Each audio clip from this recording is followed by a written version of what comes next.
రాత్రి నుంచి తెరుపు లేకుండా కురుస్తున్న వానతో నల్గొండ జిల్లా దేవరకొండ మండలం కొమ్మపల్లిలోని గురుకుల పాఠశాల జలదిగ్బంధంలో చిక్కుకుంది. పక్కనే ఉన్న డిండివాగు ఉధృతితో tribal welfare boys residential school ప్రాంగణంలోకి భారీగా నీళ్లు చేరాయి. పాఠశాలలో దాదాపు 500 మంది విద్యార్థులుండగా పాఠశాలను వరద చుట్టుముట్టడంతో ఆందోళన చెందారు. సమాచారం అందుకున్న కలెక్టర్ ఇలా త్రిపాఠి, ఎస్పీ శరత్, ఏఎస్పీ మౌనిక వర్షంలోనే క్షేత్రస్థాయికి వెళ్లారు. తాడు సహాయంతో విద్యార్థులను సురక్షితంగా బయటకు తీసుకొచ్చారు.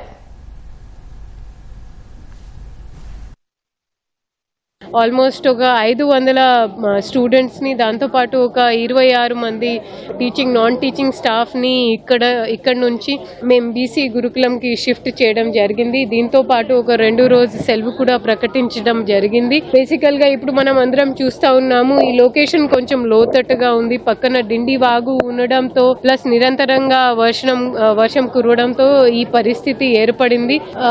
దీన్ని దృష్టిలో పెట్టుకొని మేము దానికి ఒక శాశ్వతం పరిష్కారం కూడా మా శాఖ ఆర్సీఓ గురుకులం తరఫున మేము తప్పకుండా చేస్తాము.